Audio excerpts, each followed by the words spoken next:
jonge jong, die meeste wat ik met de jeugdschool. En met zo'n mes met die graduatie weer, komt hij een dag met zijn papa. Dan zegt de papa, ik moet leggen dat hij me weer de fijne kwastje, fijne sportkwa, ten geschenk als mijn graduatie. Hij gaat erin naar de school, de voeder zegt weinig, en hij maakt ook niet dat zijn voeder de kwastje heeft. Wanneer hij dag met du van de graduatie, hij is een beetje enttäuscht, hij heeft niet helemaal gemerkt dat de voeder voor een kwastje gekauft heeft.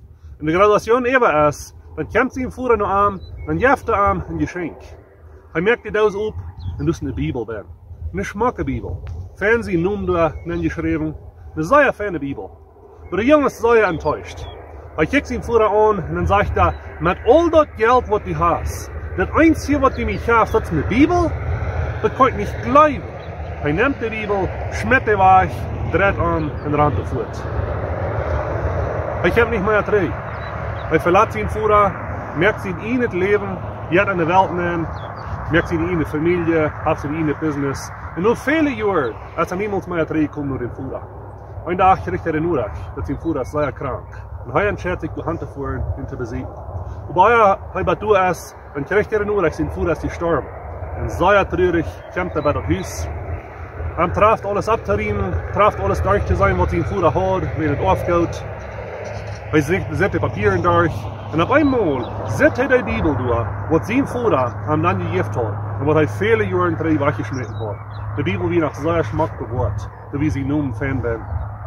Hij vangt de Bibel aan op te merken, vangt aan rand te bladeren.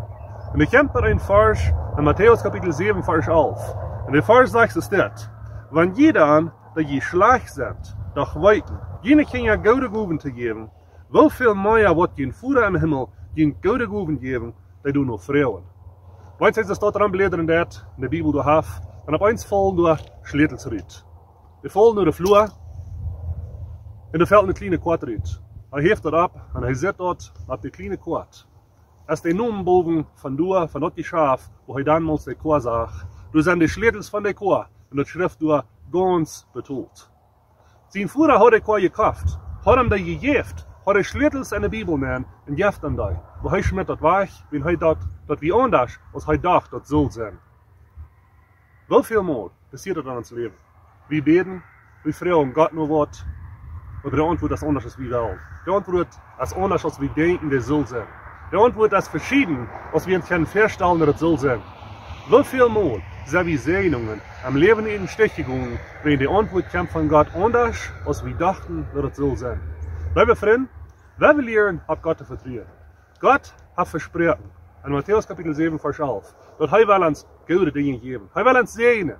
Maar wir leren op hem te vertrouwen. Want de dingen anders komen, dat hij niet heeft voorgesteld. Dus ik geloof, die zullen zijn.